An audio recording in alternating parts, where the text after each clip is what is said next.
Hello Aquarius, Sun, Moon, Rising, and Venus signs. Kamusta kayo?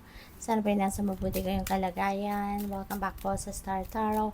At kung bago kayo rito, welcome din po kayo. Please subscribe, like, share my videos, and leave me a comment po kung nakaresonate kayo. Thank you.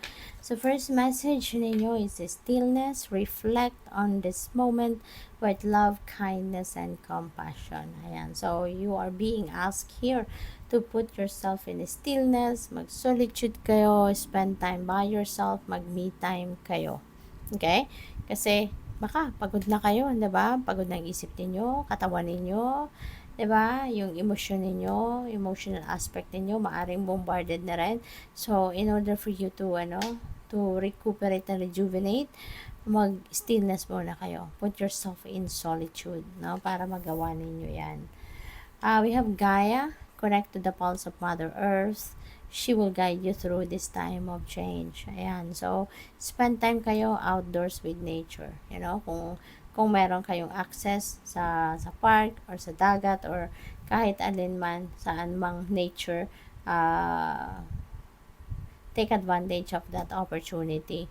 Kasi maaring matagal na din kayo hindi nakakapag-spend time outdoors, no? Hindi na kayo nakakapag-park, hindi na kayo nakakapag-beach, yung mga ganon. And now, you are being invited here, no? To connect with the pulse of Mother Earth. Spend time with nature. Kasi, yung nature spirits, that is very therapeutic, that's very healing.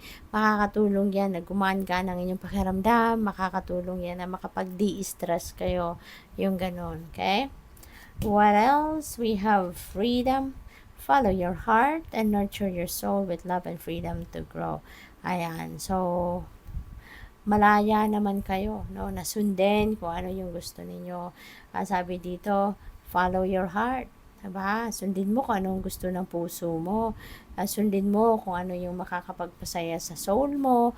Yung ganon. Do the things that you love doing. Kasi with that, pinapasaya mo, pinapangiti mo yung puso mo at pinapangiti mo yung soul mo dyan. If you are enjoying what you love. If you're enjoying what you do, diba? So what else? We have surrender. Surrender your need to control the outcome. Just be with life in this present moment. Ayan. So, maybe ito nang kailangan ninyong gawin ngayon na mag-surrender na kayo sa universe. Surrender to the divine. Surrender doon sa need. 'Di ba? I-surrender nyo na yung pangangailangan ninyo na kung ano yung gusto ninyong maging resulta na kung ano man ang inyong ginagawa, yun ang dapat talaga na mangyari. Kasi, hindi naman lahat ng bagay na gugustuhin natin nangyayari, hindi ba? Hindi naman lahat ng mga nangyayari is according to our will and timing. Most of them, diba, is according to the divine will, according to the divine order and timing. Kaya, i-surrender na natin kung anong klaseng outcome, yung gusto natin mangyari. At hayaan na lang natin ang destiny ang mag-unfold organically. Kasi the more na i-insist natin ang gusto natin, the more na ipipilit natin, ay nako, mas makikita mo na mas lalong madidelay lang lahat, mas lalong madidelay, mas lalong mahihirapan kayo. Diba? Kaya yan ang imbitasyon sa inyo. Just surrender it to the divine. Okay? So, what else? Before I go on, maraming salamat muna, Aquarius, for being here. Naku, ang dami nila. Salamat for being here. Salamat for subscribing to my channel. At kung hindi pa po kayo nakakapag-subscribe, subscribe na po kayo. And also, maraming salamat doon sa mga hindi nag-skip ng ads. Maraming salamat po sa inyong pasensya at suporta, pati sa mga nagpapadala ng donation through super thanks, salamat din, pati rin sa by the way, bukas na po yung channel membership, kung interesado kayong mag-join, may join button po sa baba ng video, yun lang ang pipindutin nyo dyan. Thank you. Wow, napakagandang pasabog ito, yung huling dalawang cards, napakagaganda. So, dito tayo sa wisdom muna. Siguro, ang iba sa inyo, baka kayo ay, yung trabaho ninyo is siguro aligned with spirituality, no? Baka isa kayong spiritual teacher, spiritual guide, counselor, mga ganon. Maaaring teacher din kayo, maaaring mentor kayo, life coach, mga gano'n, no?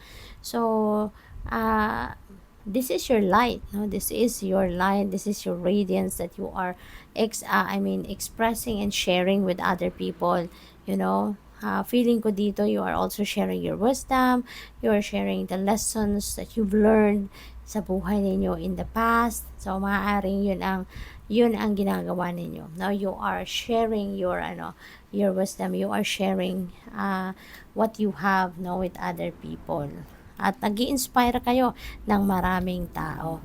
So, you are also being invited here to be patient. Okay? Maging pasensyoso at pasensyosa kayo. At always remember, no, na hindi natin mapupuwersa ang mga bagay-bagay. There are some things that we really need to just surrender it to the divine. Kasi hindi natin kagustuhan ang kadalasang nangyayari, 'di ba?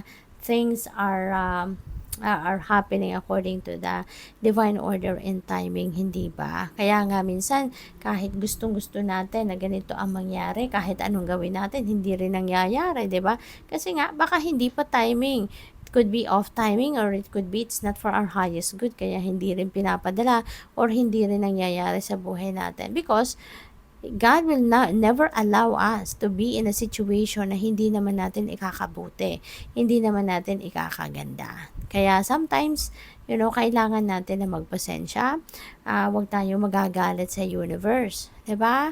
Kasi kung ano yung ikakabuti natin, yun ang ibibigay sa atin. Not necessarily na yun ang gusto natin, 'di ba? Pero kung ano yung best para sa atin, yun ang binibigay sa atin. Kaya at habang din na nagpa-practice kayo ng patience, habang kayo ay natututong magpasensya, dapat matuto din kayong makinig, no? At sumunod sa guidance ng Divine Universe. Kasi tuturuan niya tayo, no? Igagabay tayo patungo doon sa tamang path na dapat nating puntahan while we are waiting, 'di ba? Solitude, kailangan ninyo na magnilay-nilay, solitude, stillness. So, kailangan talaga na pagnilay-nilayan, pag-isipan ninyong mabuti ang mga gagawin ninyo sa ngayon and in whatever area of life, okay? Napipick up ko din dito, no, na baka matagal na kayong hindi man lang nakakapagpahinga talaga. Kaya, iniimbitahan kayo dito na mag-stillness kayo, magpahinga kayo, time out muna kayo sa kung ano man ang mga pinagkakaabalahan ninyo, to give yourself time para na makapag-isip-isip, makapag-reflect kayo, makapag-re-evaluate kayo of what is happening in your life. Okay?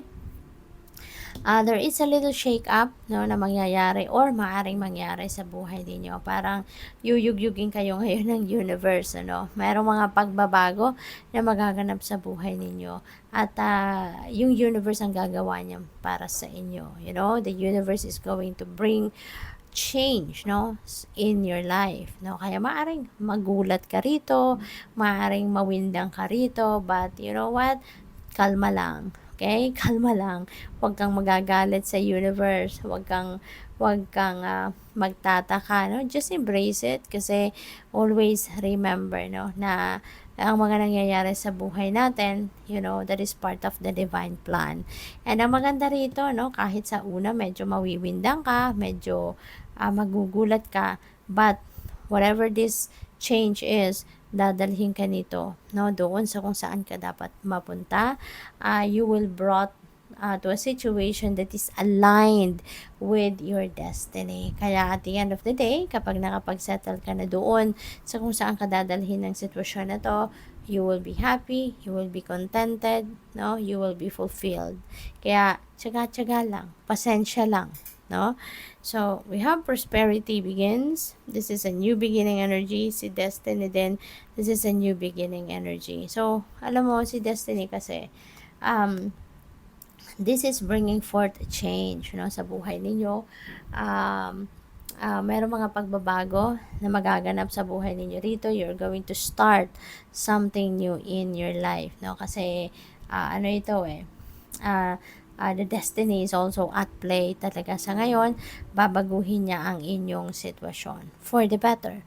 Iikot na yung wheel of life ninyo rito at mapupunta na kayo doon sa magandang sitwasyon. Panahon na ito ng pagbabago, magandang pagbabago, positibong pagbabago sa buhay ninyo at tsaka ano rin ito, no? Aquarius, may kaakibat ito na swerte, may kaakibat ito na good luck and good fortune sa buhay ninyo. Kaya yung prosperity begins na to, maaring isa na ito sa hatid, no, na kagandahang pangyayari sa buhay ninyo ng destiny. This is the time that you are going to be embracing abundance and prosperity into your life. This is going to be the start of the inflow of abundance and prosperity. Ito yung simula ng pagpasok ng pera sa inyo, pagiging magaan ng inyong kaperahang aspeto, maaaring may mga bagong financial opportunities na dadating sa buhay ninyo ngayon na siyang sisimulan ninyo. Bagong trabaho, career, negosyo, or panibagong income stream, yung mga gano'n. Na yun ang magiging dahilan or simula ng pagbabago ng inyong financial landscape. No? At magiging maswerte ka na sa pera. Magiging magaan na ang kalagayan mo sa pera. Thank you for watching. Love and light. Namaste.